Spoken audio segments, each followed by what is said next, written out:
Good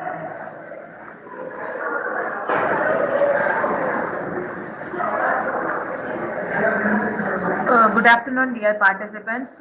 Welcome back to the session 3 of day 1 of AICTE sponsored STTP.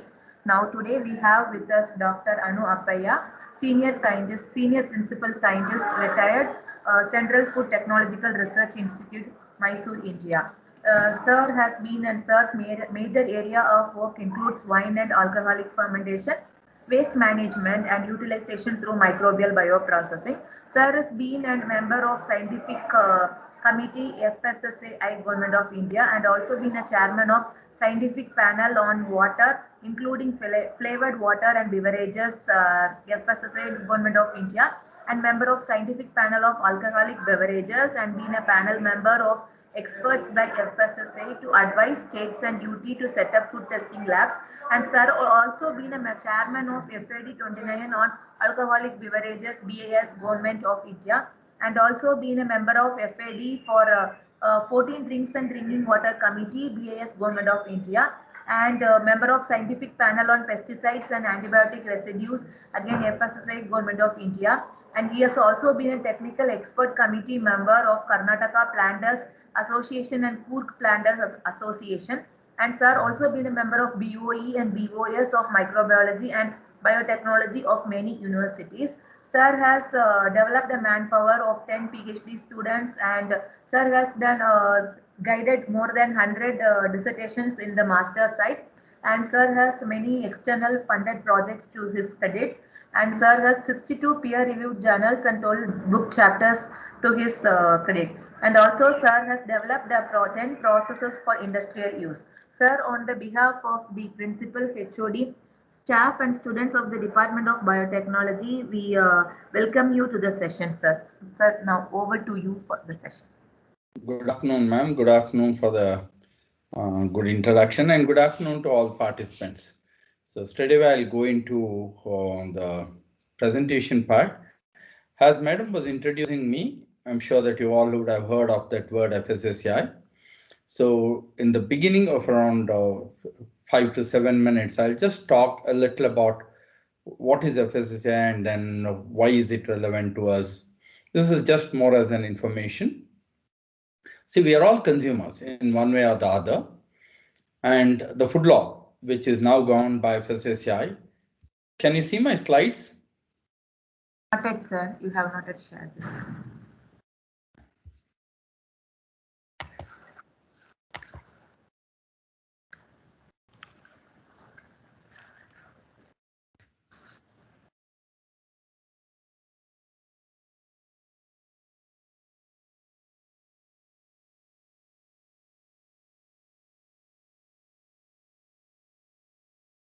I think you have not yet permitted me to share my slides, madam. Yes. Sir, you are a presenter, sir. Click that up arrow, sir, on top. You may get near to that red button. Open share tray. Share tray. Near to that mute button you may have.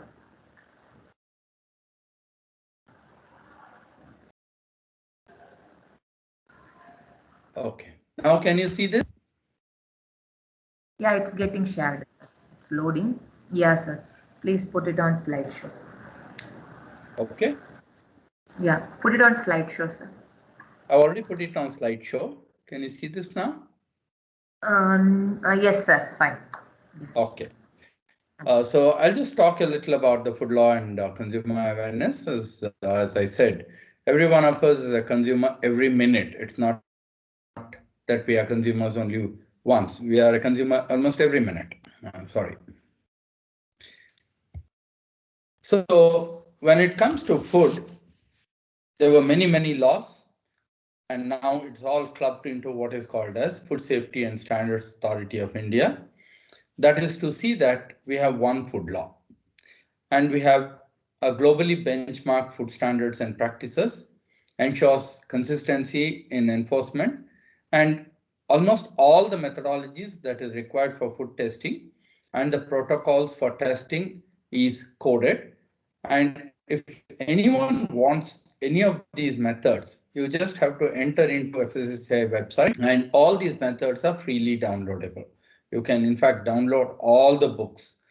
Every test, say for example, you want to do a test for water and you want to do the microbiology test on water. Now, multiple methods of doing it is given. It's not that they have given only one method and said this is the method everyone has to follow. Multiple methods are given so that based on your expertise, based on your lab requirements, based on the requirement of the sample that you have, and based on the constraints that you have, you can still test many of these materials. So almost all the tests are given, and it is a dynamic process. We keep updating it. The laws are also getting updated. New things come in and old things are taken off. So it's a dynamic process where everyone is interactive. Now, the new law of FSSAI came into existence in 2006, but was enforced in 2011.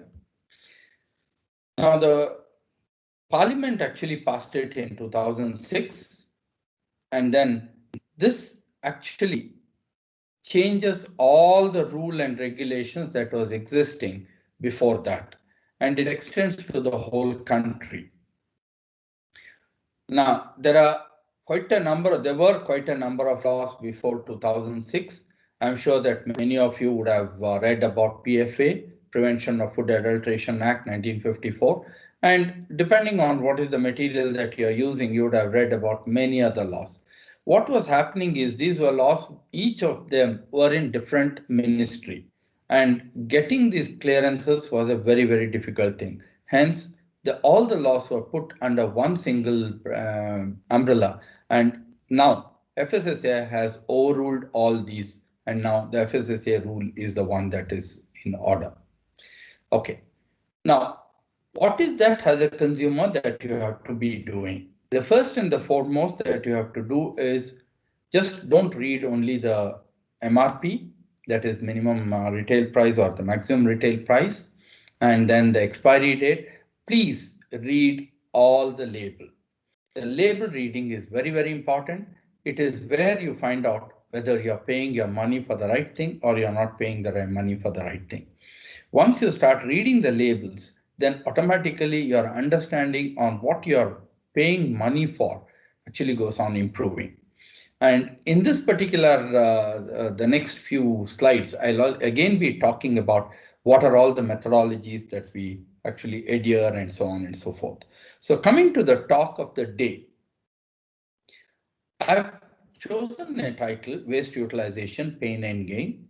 And during my introduction, Madam would have said that, yes, I worked on waste utilization. See, there's a difference between waste management and waste utilization. Earlier, I have worked with waste management also, but now it will be more focused on waste utilization. Now, is it a pain or is it a gain? That's the question that we'll try to answer in this particular next 35 to 40 minutes. After that, we'll have a discussion. Now, if any of you have any questions, you can raise it or you can put it into your chat box and we'll try to answer each and every question that you have answered, or you can take part in the discussion part. Okay.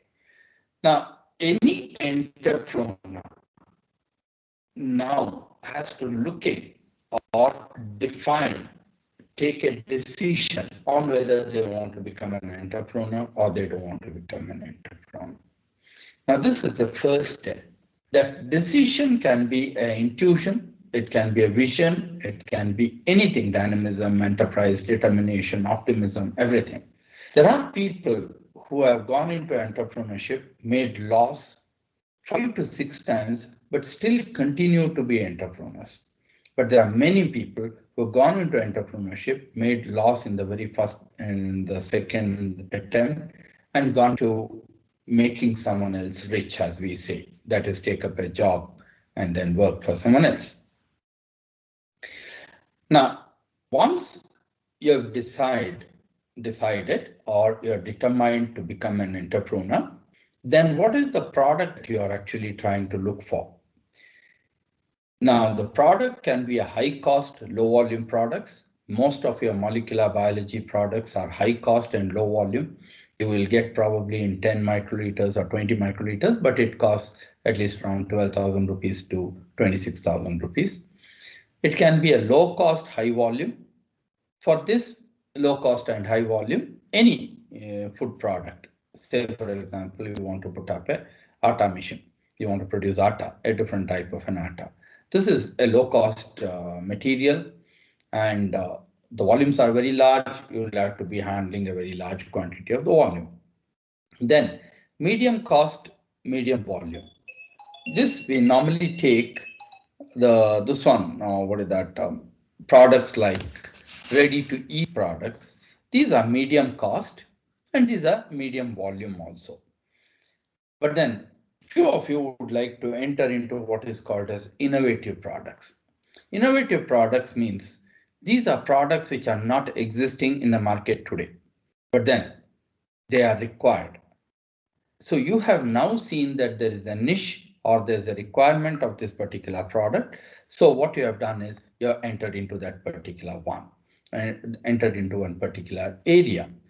Now, it becomes a little difficult for you to make people realize that this is an innovative product. But then what is important is the minute it's an innovative product, please remember you are the only one. There's no competitor for you. Then there are many which are very high-ended products.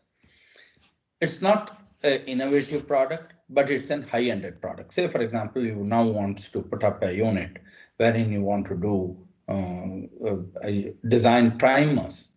It's not that you are not the only one who is designing a primer. There are many other companies which are designing primers, but you will also be one of them. But these are very high-ended products. And the last but not the least is Me Too product. Say that you want to now put up say a water bottling plant. There are thousands of brands of water bottles. So now you're also putting up a water bottle plant. So it becomes what is called as a Me Too product. Why do we call it as Me Too product? Is there is no innovation there. It's a low cost investment, a very large volume. But at the worst part is you are already competing in a market which is quite saturated. So how do you beat the market and take your pound from it? Is your ideas, your business acumen, your salesmanship, all this comes into play. Now coming into what is called as a waste. Now waste can be liquids, waste can be solids also. Now, in both the cases, there can be toxic and it can be non-toxic.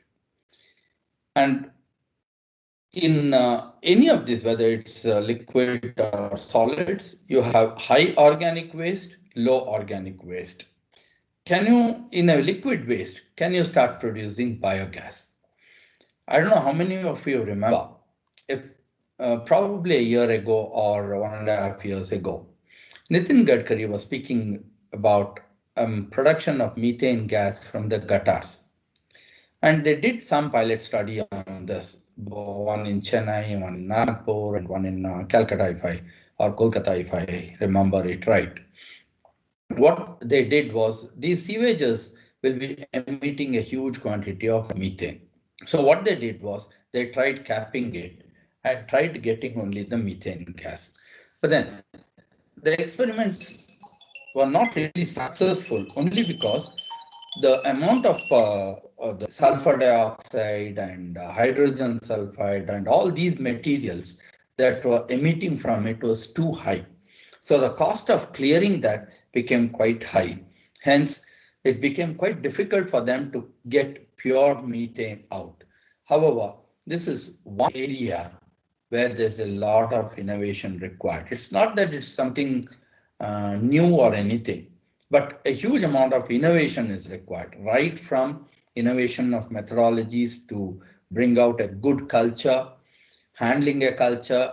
Those who have worked with anaerobic microbiology really know that handling these cultures is extremely difficult, especially the methanogenic bacteria. The minute it is in the presence of oxygen, even at a minute quantity of oxygen, they are simply killed. But then, can you now think of producing enzymes and alcohol from it. Yes, there are lot of work on alcohol.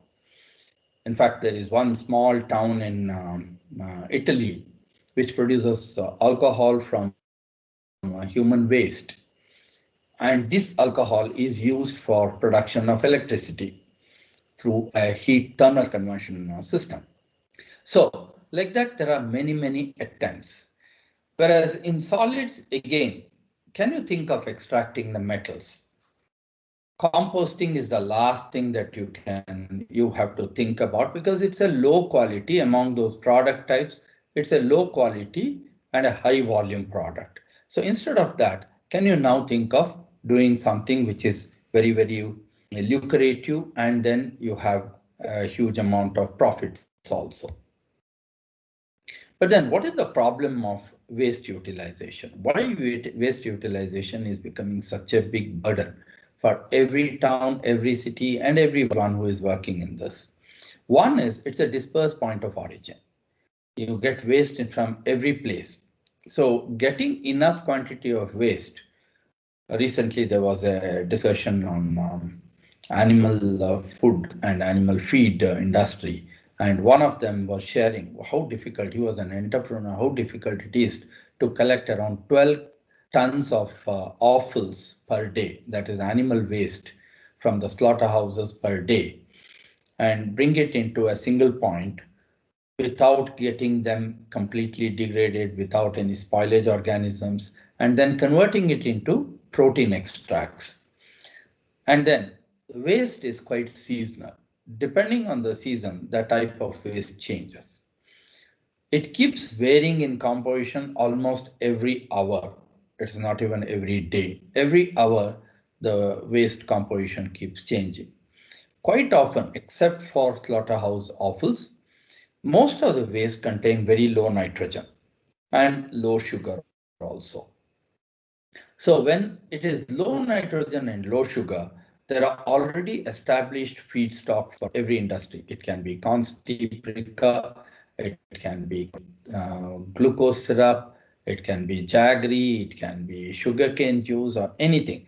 So what happens is these established feedstocks, the industry will find it very cheap and very easy to use them. So if you are thinking of using a waste, then what are the parameters that you need to be looking in? The parameters that you'll have to be looking in is how do I get a high yield product for the unit to be assimilated? What I mean by unit to be assimilated. If you are giving, say, for example, an yeast into a media, the yeast should give a high product and it should have a very high fermentation ability. And as I said, waste keeps changing in its constitution. So it should be able to tolerate the pH and the temperature. And the stability and adequate fermentation condition should be there for this particular organism. Only then you can utilize.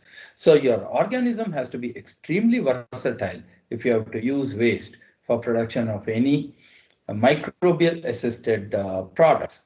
There can be many other products which are not microbial assisted, but then for a microbial assisted products, these are some of the things that you really have to look in.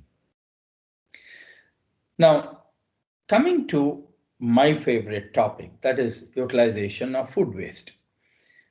One of the major issues is when I say food waste, again, the composition is simply not in your control. They are out of your control, except in food industries. But then their microbial state when you are getting this material is extremely low or extremely bad. They are highly contaminated, making it very difficult to manage and making it very difficult to utilize. And why do we call it as a spoiled food or unutilized food waste? Because it is already, microorganisms have already attacked it. So the microbial spoilage of the initial product has already taken care or taken up. Hence, utilizing such a material would be very expensive. This also leads to food safety issues. What do I mean by food safety issue? One of the major food safety issues that we have today is what is called as the aflatoxins or microbial toxins. Now, if the microorganisms have already attacked the waste and the quality of the microbial flora of the waste is extremely poor, then microbial toxin would be present. Now, how do we take care of these microbial toxins? Is a major issue that we have to think of. Now, can we have an intervention to reduce the spoilage and risk the foodborne illness? This is something, an area which requires a lot of innovation. It's not that there is no innovations in that at all. There are many, many innovations, but then it requires a lot more innovation. And microbial evaluation of the waste food is another major thing. See, if you have to take it in as a substrate, if you have to take it as a feedstock, then you have to evaluate it. So this becomes very, very expensive because the quality of the material keeps changing. So you have to evaluate it every time when you go in for a fermentation experiment.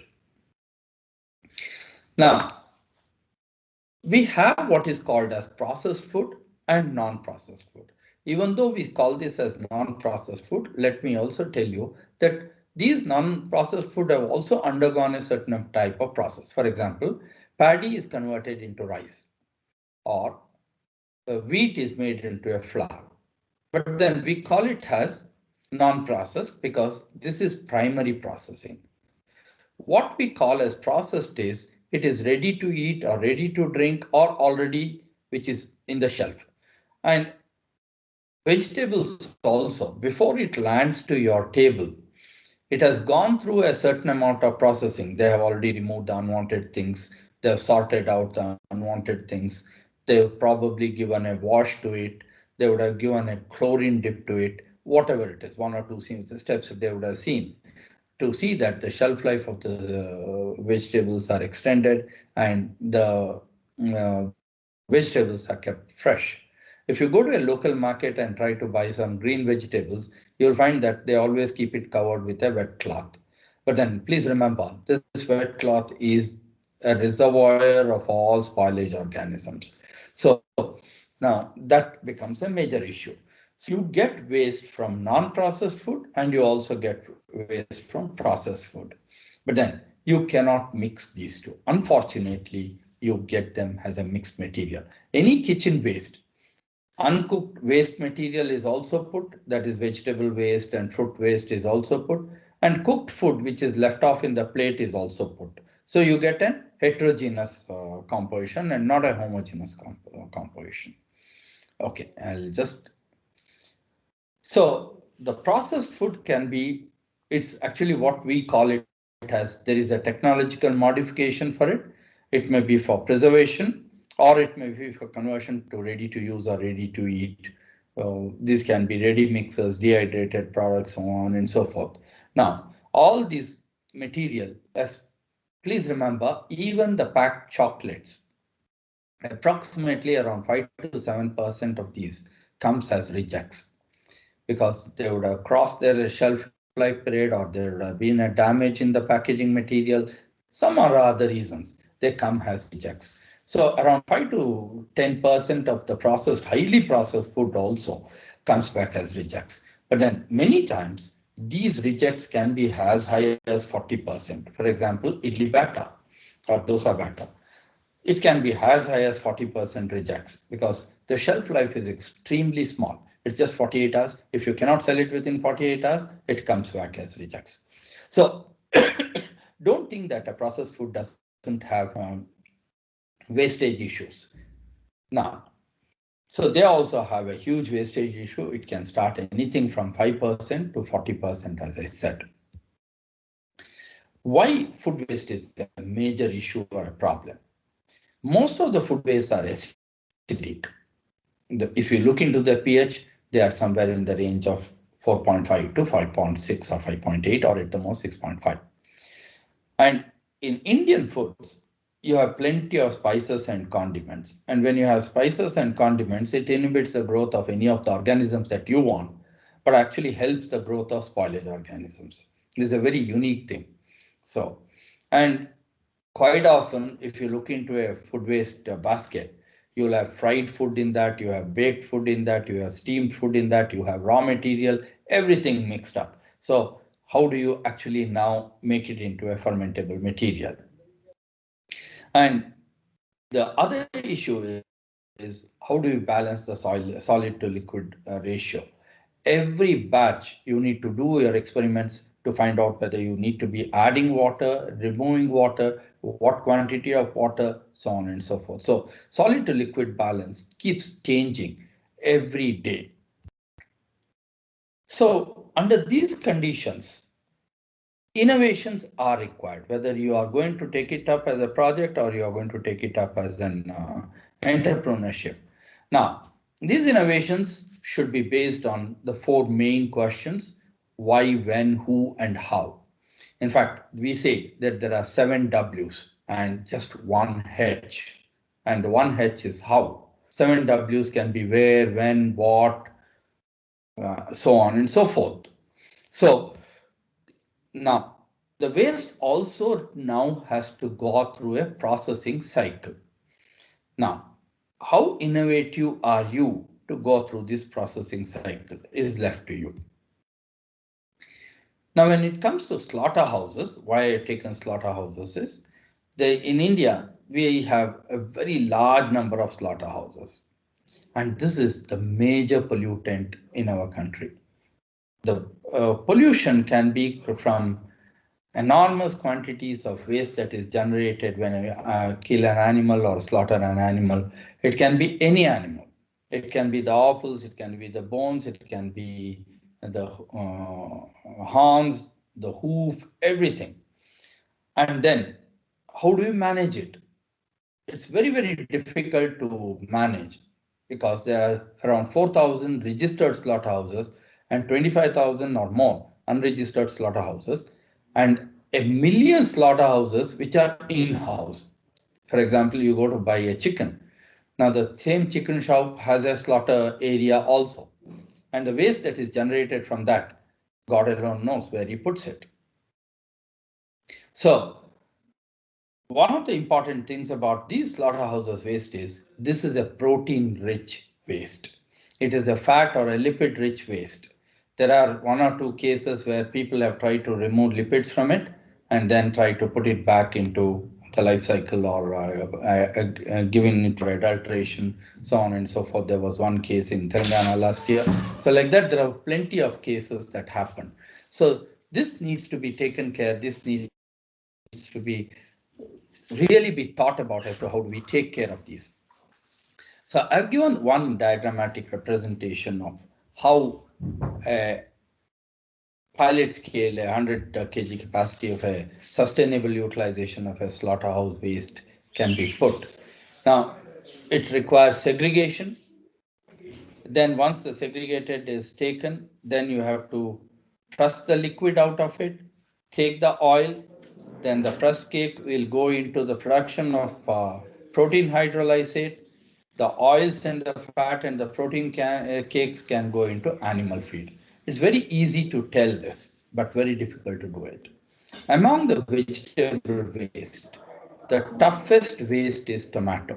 The minute you add tomato waste into any other waste, the problem becomes that the whole waste becomes highly acidic. And once it has become highly acidic, then it becomes very difficult to process it. So in our lab, we decided to look into this problem because this problem of tomato waste is a recurring problem. Every day, every year, every time, every month we have. At present, the tomato prices are high. Otherwise, we have plenty of these issues of tomato waste coming into the waste region, and then we do not know how to manage it. So what we did was we thought whether we can produce vinegar from it. Please remember, even though we produce such a large quantity of fruits and vegetables in our country, we are a net importer of fruit vinegar. Why we are not producing fruit vinegar is a different question, because fruit vinegar has to go through a process of alcoholic fermentation. So the government looks at it as an alcoholic fermented food. Hence, you have to go through the taking permissions for alcohol, which is very, very difficult. Hence, fruit vinegar industry has been even today in its infancy, and we are trying to import fruit vinegars. But now, of course, the governments, many of the state governments have changed this route. So now we have fruit vinegar units, even small units of fruit vinegars are coming up. Now, the fruit vinegar process here, when we were talking about tomato, we wanted to make this process into a very simple process so that it can be implemented at the experimental level with a minimum equipmental support, or so that it can be taken up by the farmers. Or you can also think of putting up a huge plant, an extraordinarily large plant, wherein it can be done at a much quicker time. Because you can get fruit vinegars within 7 days, you can get fruit vinegars in 3 to 4 months also. So the shortest process of fermentation is 7 days and maturation is another 7 days. So we take it as not as 14 days, but as 15 days because there's a time gap in between these two processes, which is 1 day. Whereas for a farmer, it is a 3 to 4 months process. Hence, it's very, very difficult and very complicated process to produce fruit vinegar from, sorry.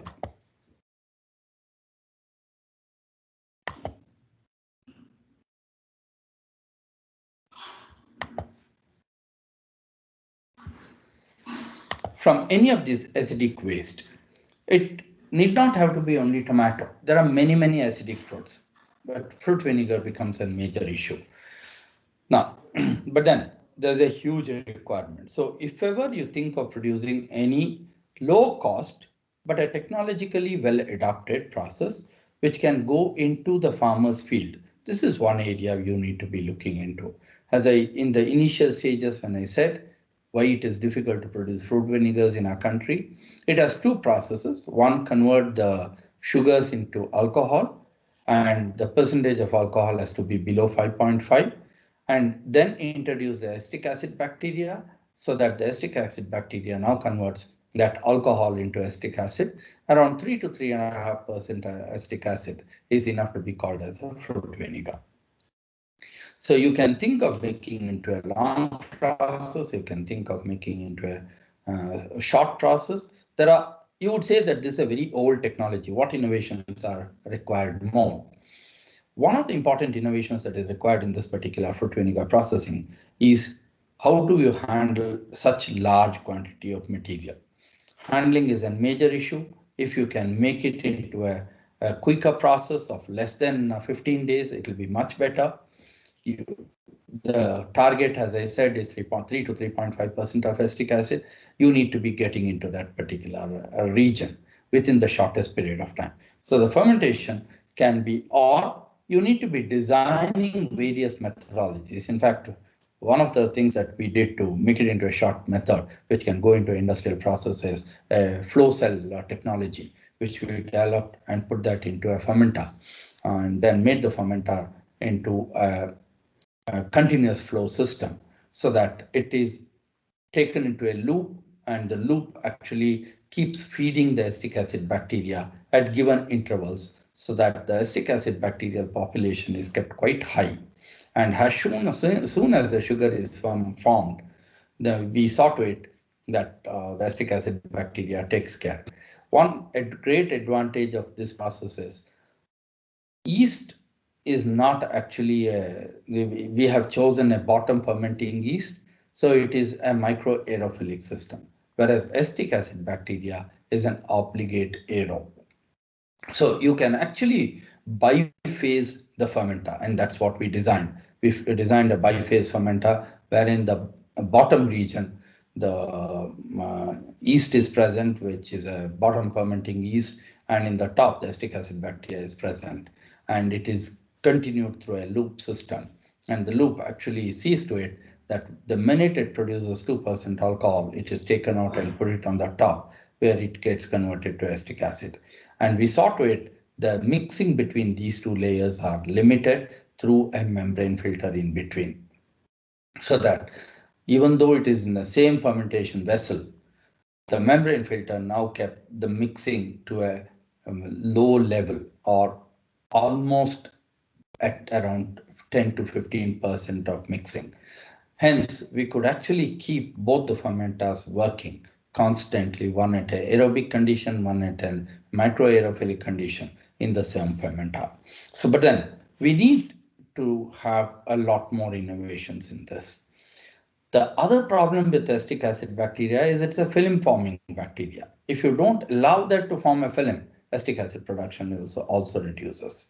So you need to see that you can't put through what is a fed batch system. Uh, I'm sorry, it has to be put through a fed batch system itself. Theoretically, it has to be put through a fed batch system. So, and then you can't have a fountain running in between your fermenter, which doesn't allow the acetic acid to form a film. And if it doesn't form a film, acetic acid production is restricted. Now, we also work with the coffee pulp management system where we work with the lagoon system. So we had what we designed ultimately is a two lagoon system wherein the first lagoon did the aerobic fermentation and the second lagoon didn't do the anaerobic fermentation because we wanted to restrict the anaerobic fermentation, but became a microaerophilic fermentation. And this also became a clarification tank. So, but then what is important is here is a fermentation which normally takes, or the management system which normally takes around 3 months, we reduced it to 3 days. And this is now widely used in every coffee plantation that that has a pulping machine. The other pet project that we worked on, and now it's ready for commercialization, but the venture capital requirements are there, is how do we utilize a banana stem? Banana bunch stem is the project that we put to DBT, and we got a funding for that, and we did it only for the banana bunch. Why banana bunch? Because banana bunch comes into the city, number one. Number two, banana bunch is the toughest part in the whole of the banana plant. So if you can take care of the banana bunch, then you can take care of the whole of the banana, what do you say, banana plant. As this project was to look into the urban waste management systems, we took up banana bunch stem as a waste. One important thing about banana bunch system is collection of this waste is very, very easy because banana in every market, banana is one fruit which is separately handled. All the rest of the fruits are handled together, but banana is the only one which is separately handled. I really don't know the reason behind it. When I tried talking with the multi people, they said that this is one fruit that we get throughout the year. Hence, the people who go into banana trade get the raw material throughout the year so they can be continuously working on one single product. It may be true, but then at the same time, collecting this waste becomes much, much easier. So what we did was we shred the material, we looked into the particle size, we looked into the shredding size, we looked into the fiber content, so on and so forth, and then used microbial cultures. We used both lactic acid bacteria and yeast and try to see which of them will work better. We found that yeast doesn't work all that well because yeast wants a pentose sugar, hexose sugar, I'm sorry, and this contains only pentose sugars. So we went back to lactic acid bacteria, and please remember both yeast and lactic acid bacteria are used as feed material in animal feed. So it's not something that we have introduced totally new, or the problem of removing that particular organism was also not there. And another great thing about lactic acid bacteria is you don't have to worry about the contamination much because lactic acid bacteria can overtake all the other contaminants, suppress their growth. Another great feature about lactic acid bacteria is it can break down the phytic acid. The third great feature about lactic acid bacteria is that it can remove aflatoxins. If ever there's enough aflatoxin already or microtoxin that is already produced, lactic acid can break it down. Lactic acid bacteria can break it down. And that's the reason why we keep telling to the school children through a program called Eat Right Movement, we keep telling them, please have a cup of curd every day. This keeps your gut clean and neat. One of the major things that you people can look in, and very, very intricate requirement is there in this particular field, is how to convert agriculture waste into animal feed. Please remember, animal is a requirement in an agriculture field. At the same time, it competes for the same space of land on which a food crop is grown. The waste material that is generated during the food crop production is also given to the animals. But then, can you now convert it into a value-added material? Can you convert it into a better material? Silage system is already known from maybe more than 100, 150 years. But then, if ever you say that silaging system is a completely standardized process, I'll definitely not agree with you. A lot of innovations are required. And depending on the farmer's requirement, the silaging system itself requires a change. So can you now make a versatile silaging system wherein materials can be taken? The silaging system works on one single principle, that there is a mixture of grasses or mixture of material. Now, can you have a silaging system for a single material? Because in a farmer's field, uh, the waste that is generated is quite often uniform. That is, he gets only one type of a crop at that particular time, and the waste that comes from that particular material is of a single type. So now can you convert that into a silage? Can you now help the farmer to keep this particular feed for a much longer period of time and use it at the time when there is a feed shortage? So this is one area where a huge requirement, an extraordinarily large requirement is there. That is waste utilization for animal feed production. You can think of producing concentrates, which is very high valued product, a low volume and high valued product, or you can think of a bulk material, something like a silaging material. You can think of producing cultures for silage. You can think for producing silaging bags. You can think of producing compressing materials for making into a silage, and you can easily make it into a very good business provided you have a mounted system, mounted truck system, which can go into the fields of the farmer, produce silage and leave it in their field. And he can use it after probably after a month or after 20 days or after 3 months, depending on the type of cultures that you used for silaging. So, sorry. So this is a very, very huge requirement, and I'm sure that many of you would be looking into this in various places. Animal feed industry, the requirement of animal feed industry is 3 times more than the requirement of human beings. Remember that. But then the great advantage is quite a number of types of animal feed can be produced. Whether you have cooked food, uncooked food, processed food, unprocessed food, everything can be used as an animal feed. But then you need to be now defining it. That means to say you should be able to test these material, waste material that is coming, and then grade them based on their carbon content, nitrogen content, then lipid content, so on and so forth, and also the polyphenol content, the fiber content, and so on and so forth. And then you can now give it into that particular niche area. Now, you would say, what can an urban college do?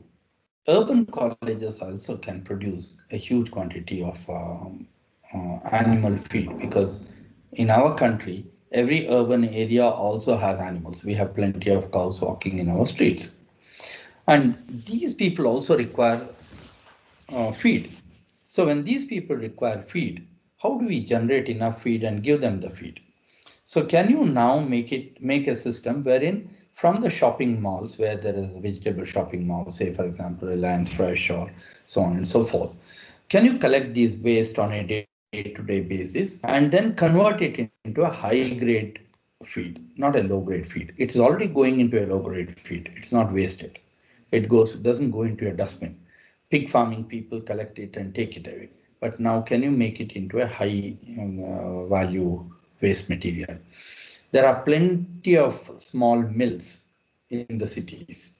They generate enough and more quantity of waste on a day-to-day basis. This is invariably taken by the feed industry or dumped into the local drain. Can you now utilize this and produce some material, maybe alcohol, maybe animal feed, or whatever you want to think of. You can think of doing it. Household waste. Now, I'm sure that many of you would have heard of black soldier worms or black soldier fly. Household waste, there are many experiments where these black soldier insects are used, and the larvae of these insects are used as animals' protein source. But then there is an issue. If you use these larvae in a slightly larger quantity, the egg and the meat will start getting this insect smell. So how can you manage it? How can you bring it down? It's an extremely good source of protein, but then you cannot feed it in larger quantity. The same thing happens with the silkworm cocoon waste also. If the minute you handle that or feed them in slightly larger quantity, the product of that animal, the milk, the meat, the egg, everything gives that insects like smell. So how do you manage it? This is one area that you need to be looking at. How do you see that those who are people who are interested in entomology can look into the life cycle of a black soldier worm and see whether you can get a slightly larger larvae, a fifth install larvae, instead of weighing around 6 to 8 grams, can you make it into a larvae which is weighing around 12 to 14 grams? And if you can do that, then you have actually increased the yield almost by around 20 to 30%, which is a massive yield increase. So same way, there are many other insects also which may not be looked in yet. Now, these insects also need to be taken in because insect protein is one of the major source of proteins for animal feed industry, whether it is cow feed, whether it is chicken feed, whether it is pig feed, whether it is aqua feed or fish feed, anything. Animal protein is a major source. At the same time, fat requirement for these animals are also very high. You need to give butyric acid derivatives to increase the milk yield. And if you don't give enough fat for the fishes, the weight gain in fishes is extremely reduced. So you need to be giving a lot of fats also to these animals. So now can you think of getting an additional fat from some other organism? Can you think of growing rhodotorula in a particular media so that you can now give it as an oleogenic yeast, and then this can be directly be fed into an animal? So this is one area I feel that there's a huge requirement of innovations. There's a huge requirement of research. There's a huge requirement of every small little knowledge that everyone has. In fact, we have an Animal Nutrition Institute in Bangalore, near GKVK campus, and a lot of research is being done. But then the amount of research that is required to go into the field is something that we need to be taking it up. Pilot plant studies are required. Feed conversion ratio studies are required. Testing methodologies has to be standardized. Now, you can put up simple testing kits itself for these animal feed systems so that the farmer can do the testing at his place itself, whether the feed is right, the feed is not right, what more he has to add into that feed, so on and so forth. So these things needs to be taken care. Now, you might be wondering, is dry feed or a wet feed a requirement in our country? We have a huge requirement of both the feeds, both dry and wet. Dry feed, most of these animals requires dry feed. Otherwise, their rumination issues become extremely large. So you need to be giving a large quantity of dry feed. At the same time, you need to be giving a huge quantity of wet feed also. So you need to know what is the combination of dry feed that you can give. Can you now increase that dry feed content?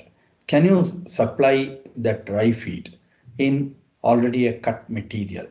You have fermented it, and so that the protein content of that is increased, or the polyphenol content is decreased, or the furfural content is decreased, so on and so forth, because furfurols and polyphenols, all these are anti-nutritional factors. So how do you really manage this? This is one issue that you need to be seriously looking in, seriously thinking, and an area where I'm sure that there is a huge amount of resources required, innovations required. The next area where I feel that a huge amount of innovations is required is wastewater treatment system. Now you would say wastewater treatment is already a well-beaten field. Why do we have to really break our heads into it? As I said, Nitin Gadkari did an experiment of to produce methane gas from the wastewater in the city sewages. I also told that there is one a small little town in Italy where they are producing alcohol from human waste. Now, can we now clarify this water? A major issue. Once we have clarified this water, it can go for watering of the plants, the gardens, the seed trays, roadside trees, so on and so forth. Now, Nitin Gadkari has gone one step ahead and put up a sewage treatment plant, and the recycled water is actually sold to railways to wash their coaches. And the water, after it is being used by the railways, these people receive that water again. So they are actually making the railways pay for nothing. They use that water and the water again goes back. And it is again recycled and comes back. But then there's a huge issue. Even in these recycling systems, there's a huge issue. How do we remove the grease and the oil? Now, you would say that the grease and the oil, it's very easy to remove. But when they go into microparticle size, that's below 10 micron size particles, then it becomes extremely difficult to remove it. So innovation is required in this particular area. Now, the UV disinfection system, even though we are using it in a very large scale, is still a very, ineffective system. Because the contact time for the UV with that water is so small that the disinfection doesn't really happen. And every industry is using hypochlorites. Can we now reduce the hypochlorite? Can we now do something wherein we can increase this disinfection ratio of UV and bring in a system which is very efficient and within a very short period of time, because here you can't have a retention time which is very long. It is in microseconds because the water has to continuously flow, or the sewage has to continuously flow. Under such conditions, can you really do a physical disinfecting system, not a chemical disinfecting system, or a biological disinfecting system, which is very efficient, which can handle huge quantities of water? And the other thing is, once you have generated this solid waste from the wastewater system, how do you really manage that solid waste? At present, they are making it into compost manure, they're making it into so on and so forth. Can you now make it into briquettes? I don't know whether you have heard about the Thames River. The waste material that comes in the Thames River is taken out from the river or the gutter system of London. The waste solids are removed and this solid goes into an incinerator which produces electricity. But the efficiency of this particular system is extremely low. Hence, the cost of electricity production is very high. This becomes a very inefficient system, so that the government will have to keep funding that such a project. Can we now have a better system? A lot more innovation is required to make it into a much better system. So with this, I think I've taken almost around 45 minutes of your time. And I thought I'll divide this into two parts, 45 minutes each, so that we can have enough discussions also. So I've almost come to the end of my presentation. If there's any other issues that you people want to talk, I'll be very happy to hear from you. And at the same time, I will also be happy to interact with you and talk. If you have any precise questions on any of the particular waste, I'll try to answer. I'm not saying that I'll be able to answer. I'm not an expert in every field, but then I'll definitely try to answer some of your questions. Okay. Thank you so much for this valuable information. And dear participants, the forum is open for discussion. So if you have any queries, please unmute yourself and you can have a discussion with sir. Ms. Geeta has said very good session. Thank you, sir. I would be very happy if you can ask me some questions, Ms. Geeta. Whatever questions.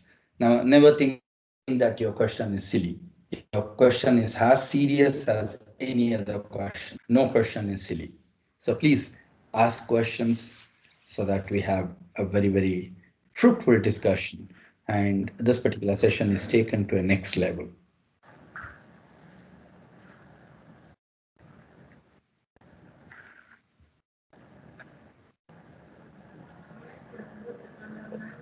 Okay, if you people don't have any questions, I'll start asking questions. How many of you are working in the waste management or waste utilization problems? Is there anyone who is working?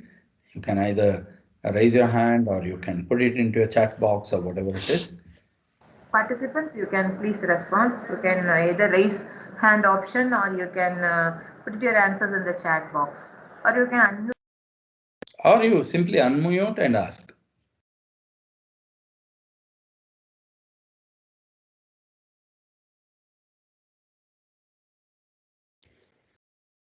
Okay, till you people frame up your questions, I'll speak a little more about my experiences with waste.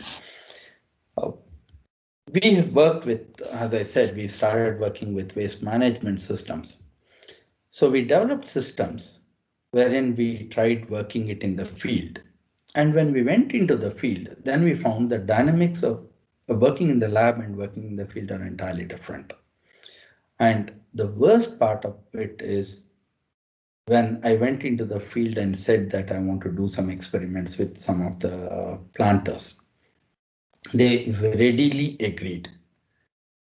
So as usual, as an academician, I went there. One farmer, because I had two parts. One is a solid waste management system and the other one was a liquid waste management system. One farmer had brought just around 12 tons of material and dumped it in the field and said that this is your material, now you have to convert it. 12 tons of solid waste. And being an academician, I was ready to handle up till 10 kgs, but this was 12 tons. So I had to now relook into the whole system and we worked with that. We worked and produced that 12 tons of biofertilizer. The confidence that it gave us was that in the next experiment, we were able to make it into a continuous system. And that continuous system is now working with at least around 3 to 5 tons per day capacity. And when we went into a liquid, with this experience, we were a little matured enough or little more wiser, I should say. So when we went into the next experiment, set of experiments for a liquid waste, we found that the liquid is generated at the rate of 20,000 liters per minute. We were actually thinking it is, when he said it is 20,000 liters, we thought it is for a day. But 20,000 liters of waste was getting generated in per minute. So you can imagine the plight we were in.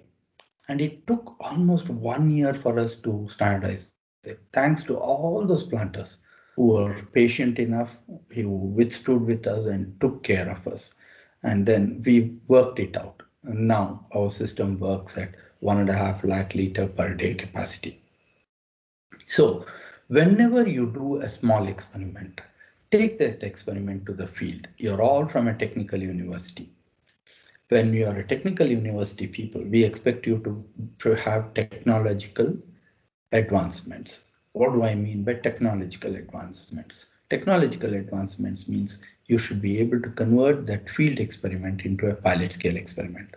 So my pilot scale experiment was with a solid waste was 12 tons and with the liquid waste was 20,000 liters per minute. So you can't call it as a pilot plant. You have to call it as a full-scale development system itself. So, but then the most interesting topic that we took up was how do we bring down the contamination in green leafy vegetable? This is a very interesting topic, even though It was actually not waste utilization. I would like to take that example and explain to you what happens actually in a field. This is, we were trying to reduce the waste. What was happening is any green leaf vegetable which is harvested is packed in gunny sacks or in baskets. And these are heaped one above the other in the evening or transported in a truck where it is loaded. What happens is, if they have put enough water, or green leafy vegetables has enough water in them, they start leaching out because you're pressing them. When you're pressing them, because of the pressure put on the top, the green leafy vegetable leaves out or exudates come out, or the free water comes out. When the free water is coming out, even if there is one organism on the top, that starts trickling down.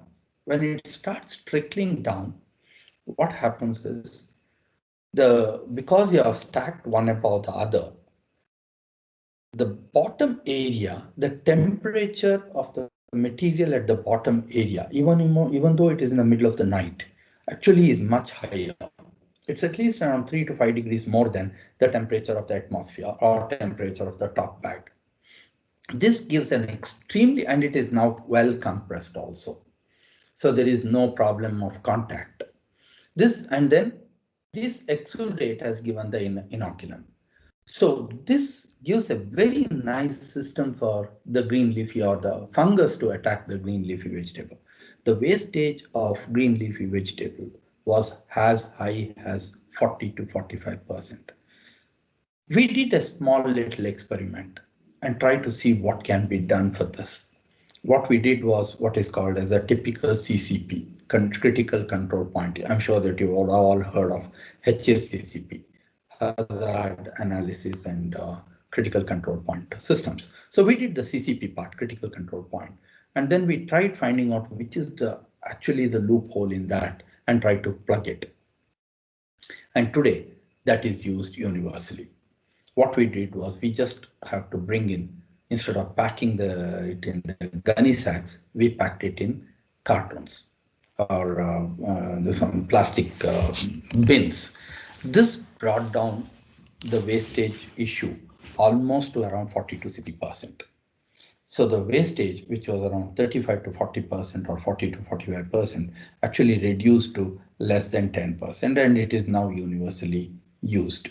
So many times what happens is a small intervention is very, very important to make it into a feasible intervention, make it into a system which can work very well at the field level. All that you have to do is you have to go to the field. Yes, I know that it is going to the field is an odd hour, especially for this particular experiment. We have to go to the field at 6 o'clock in the evening and in the morning at 4 o'clock in the morning, because green leafy vegetable comes to the market at 4 o'clock. So we have to go with all our pH meter, temperature probe, everything at 4 o'clock. And before it is unloaded from the vehicle, take the temperature at various levels, see what is the pH at various levels, and so on and so forth. So 4 o'clock in the morning, you have to be ready to work. So everywhere, please do these CCPs. And if there's anyone from West Bengal or anyone from the areas where betel leaf is produced, there's a huge problem even today, which has not yet been solved. What happens is betel leaf is continuously sprayed with water, and this water contains salmonella. So the betel leaf that you are eating contains quite a huge amount of salmonella. And please remember, betel leaf is an export material. We export a huge quantity of betel leaf to every country. Pakistan, whatever the animosity that we have with Pakistan, every Pakistani watches buy betel leaf either from Calcutta or from Coimbatore. And remember the price they have to pay now, because both these betel leaves go via Dubai now. So it has to, because there is no direct trade between India and Pakistan. So it goes to Dubai, and from there it is airlifted and goes to Pakistan. But then it's a huge market. But in Dubai point, it can be a harbor, it can be an airport. Quite often it's an airport in case of betel leaves. There they do the salmonella check, and quite a number of our consignments gets rejected. So This is one area, if anyone is interested, this is one area you need to really be thinking of how to take care of Salmonella. Can you make a dip solution? This dip solution should not leave any residues in the end, because you are making a hypochlorite dip solution and then the chlorine content is there in the beetle leaf. That should not happen. So you need to develop something which can take care of beetle leaf salmonella content and shigella content. Because salmonella content, why? Because quite often the water that we are using is wastewater for moistenizing it.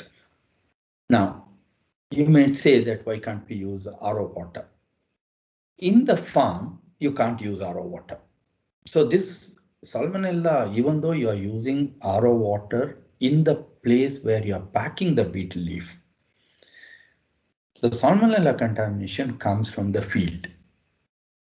In the field, there is a fecal contamination. This fecal contamination is taken forward. So this is one case that many of you who are interested in microbiology part, who are interested in the technology part, who are interested in decontamination area, please look into it.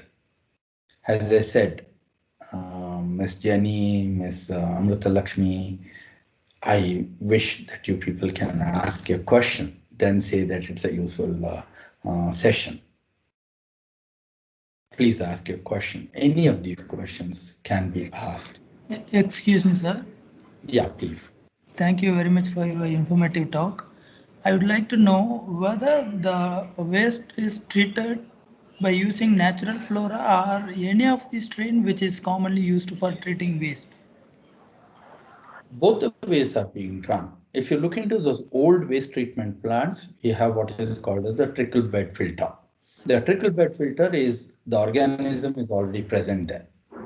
But what we did was introduce an organism. But then when you're introducing an organism, you need to be very sure that it should not be a genetically engineered organism, that there should be no genetic manipulation. What we did was we isolated an organism from the same area. So it was a native organism. So we mass cultured that native organism, tested that mass cultured native organism, whether it has any deleterious effect on that particular area or that ecosystem, and only then reintroduced it.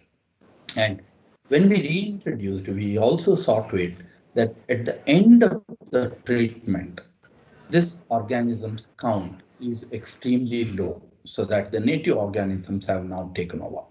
So this is something that you need to be looking at. Even though you're putting a high concentrate of an organism to do the initial job, at the end of the line, this organism should not be present.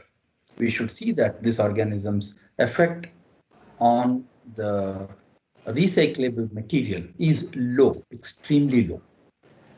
It's very easy to do this. You take up an organism which is sensitive to pH. You take up an organism which is sensitive to temperature. Or for solid waste management, what we did was we took a thermal organism. This organism grows only at a temperature above 45, but stops growing at a temperature of 72. So what we did was, it was an auto cutoff process. So from 45 degrees, it went up to 75 degrees.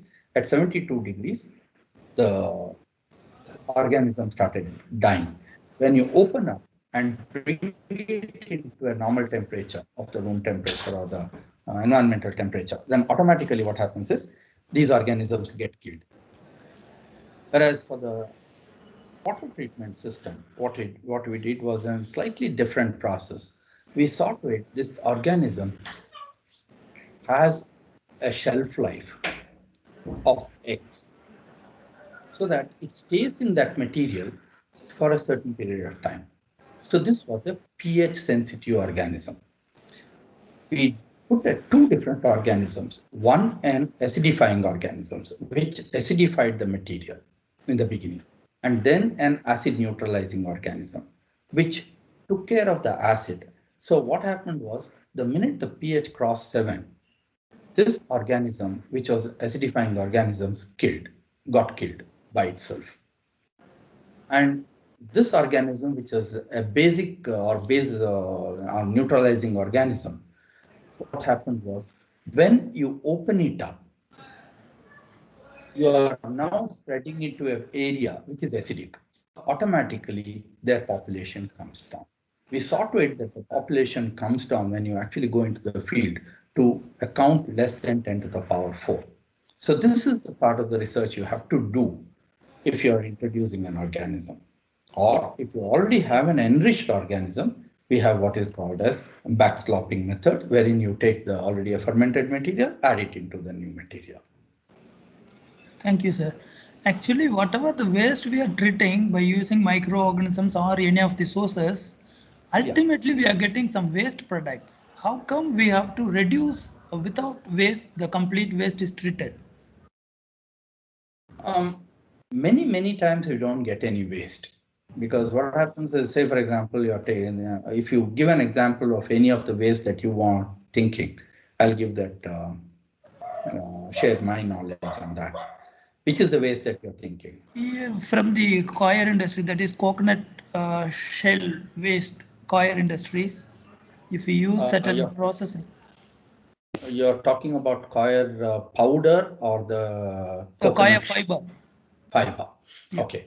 Now the coir fiber, one of the important problems of a coir fiber utilization is the polyphenolic content.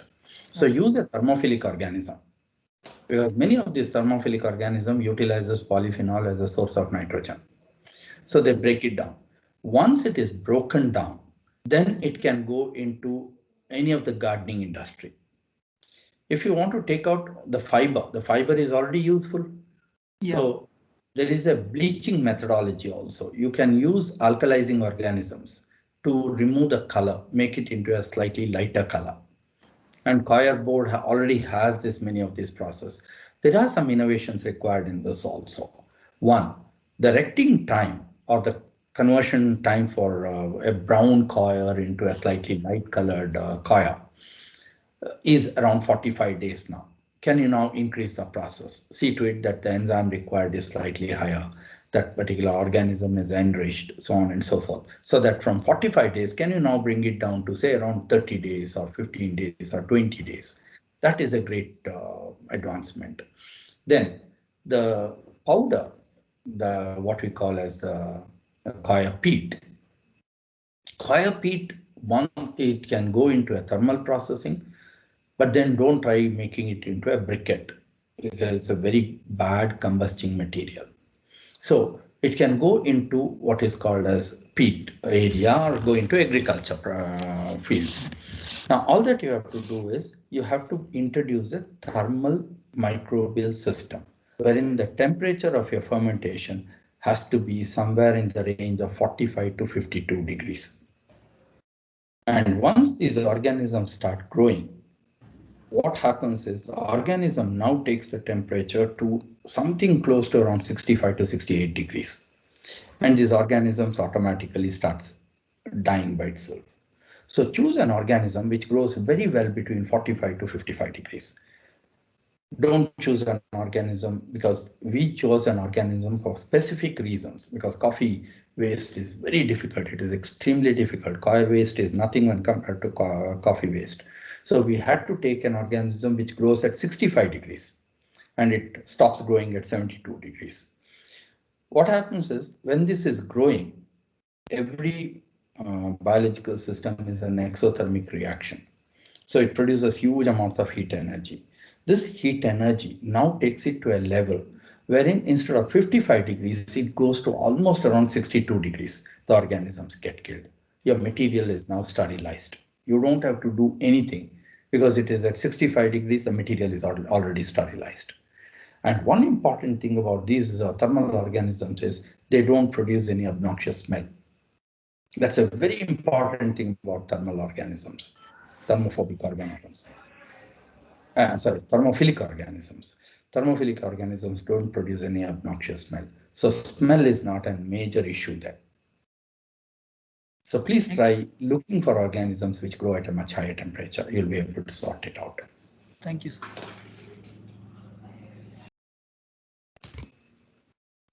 Yeah, any other questions? I still have another 10 to 15 minutes to Any spend other with you. specific suggestion for the students and faculties who can take up food science as their projects? Yeah, you want to take up food science or you want to take up waste management in food science? Because since you are from food science, so you can highlight the food science opportunities. In the meantime, they might have heard about the waste management. Both you can address them. So that will be useful for the faculties. Food science. See, we have in India, we have many types of food. Can we now make this food to be produced in a natural environment with a higher shelf life? So I'm not saying that lactic acid bacteria has to be put into every food. But what I'm trying to say is this is a major requirement. There are many very small requirements. You go to any industry and talk to any industry people. You'll find that there are many small requirements. Say, for example, a copra industry. I don't know how many of you have, I think that most of the participants are from South India. They are from South India? Yes, sir. Yeah. So if they are from South India, all of you are quite used to copra. How do you convert a coconut into a copra? It takes 3 months. Drying. Can you now have an accelerated process? Yeah, that drying, it takes 3 months. Can you now have an accelerated process? See, the two important things that, pardon? Now the government is providing some solar drying systems by which you can dry within 20 days. Yes. What is the important requirement there? Have you tried using it? Are they effective? There is an innovation required in that. See, those people who have grown coconuts, we know that the coconut has to be rolled or aeration has to be there on all the sides of the coconut. Whichever side is actually touching the ground or touching any solid area, that is the area the copra doesn't separate out from the shell. So it's a small observation. So now in the solar dryer, can you now have a system wherein the coconut is slowly turned, probably at a rate of 1 RPM per minute? You can actually bring down your copra production from 20 days to less than 12 days. There is already one person doing it in Coimbatore. But then he has kept it as a secret, but his equipment cost is very expensive. Now, can you make it into a very simple system, very indigenous system, and a very robust system? Please remember the quantity that you have to handle is extremely large. So it has to be a robot system which can take care of it. Okay. Whenever you want to dehydrate any agriculture material, temperature requirement is a major issue. So for all drying experiments, can you now draw a drying curve? What is the temperature required? Because what happens is, if ever you give a very high temperature right in the beginning, all these agriculture material have a thick epidermal layer. This epidermal layer will get burnt. The minute the epidermal layer gets burnt, it becomes an insulator. So it doesn't allow any material inside to be dried. It takes a much longer time. So you need to give at a lower temperature, probably 50-55 degrees in the initial stages, then slowly take it up to around 62 degrees or so. During this period, what is the color loss? What is the nutrient loss? Can you now draw these curves? A curve for drying, a curve for nutrient loss, a curve for that color loss, and then find an area where you can merge all the three and give a drying curve for every material. Can you now draw a drying curve for every material and say that for 1 hour you keep it at this temperature, for 1.5 hours you keep it at this temperature, for 2 hours you keep it at this temperature. Instead of now 7 days, you can now do it in 24 hours. Can you now do something like that? This is a huge requirement. Every material which needs to be dehydrated, you need to be drawing a curve. There are already a lot of curves that have been drawn, but this is at an industrial scale. Now this has to be drawn for a solar system, the solar drying system, which can be taken to the farmer's area. And another important thing is, after 6 o'clock in the evening, how do you store that energy? Battery storage is too expensive. Can you have a different model? Can you have a smoking system, a small furnace wherein this agriculture waste itself is used, and this drying time now be taken extended for a slightly longer period of time so that your drying curve is now completed. So this is something that's a requirement for every material, not just one or two. Every material, this is a requirement, and you need to be looking into it. Okay, when it comes to the waste, I feel that at least around 30 to 35% of all your students and 30 to 35% of the faculty who are already there are already into waste management. And 30 to 35% of your students will go into waste management systems. What is important is segregation of waste is a very difficult thing. Can we now have better systems of segregation? Can we now have some indigenous ideas so that the segregations can be done? What I mean segregation is not remove the packet and remove each of the material. No. What I mean is, say for example, a Tetra Pak. I take this as an example. When I say Tetra Pak, there is an aluminum layer, there are multiple cardboard layers, there is a printed material on the top, and over that printed material, there is a thin plastic material. Now, how do you remove each one of them? Have you ever thought that you have to remove the aluminum material to get the cardboard? You have to remove the plastic material to go to the paint layer. You'll have to remove the paint layer to take it into microbial degradation. If ever the paint is present, microbial degradation doesn't occur. Now, can you peel it off? It's very difficult because the aluminum layer is just 2 micron thick or 5 micron thick. So you can really think these subdivisions in each of the waste management and go to the micro levels wherein you need a lot of indigenous ideas. The minute we say segregation, we think that we are removing the vegetable material, we are removing the bottles, we are removing the plastics. No. Even when it comes to plastics, you have various types of plastics. And if the minute you put all the types of plastics together, it becomes very difficult to handle.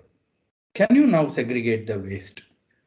Segregate the individual component of the waste and take it for recycling.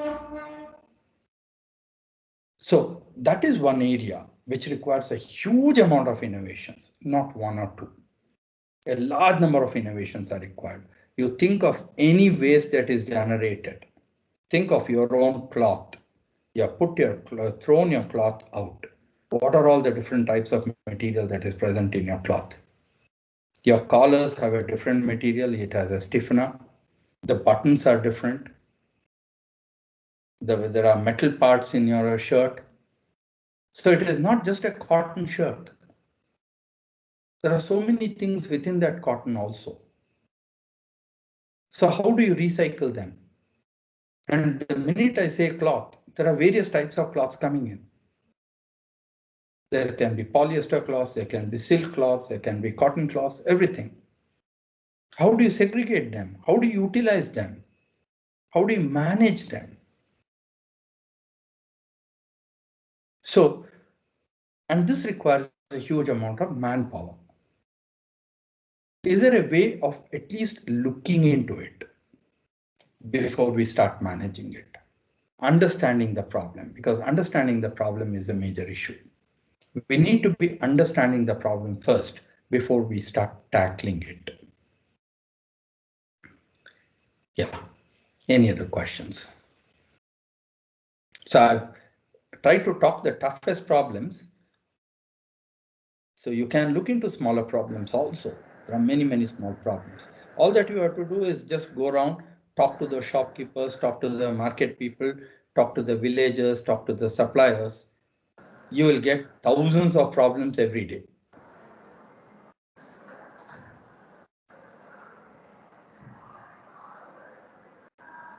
Any other questions? Participants, sir, I hope that's all the questions. Sir, on behalf of the principal, HOD, staff and students and participants of the STTP, so we extend you heartfelt gratitude for giving such a wonderful and valuable lecture, sir. Thank you once again, sir, and all of us. Thank you, sir. Thank you, madam, and thanks to all the participants. A big thanks to Dr. Manjunath for inviting me for this particular talk and then giving me a space to talk with all of you, share some of my ideas with all of you. I'm sure that many of you will take this forward. Thank you. Thanks a lot. Thank you, sir. Thank you for your thought-provoking lecture. And we'll be in touch with you for further sessions as well. Yeah, definitely. Thanks a lot.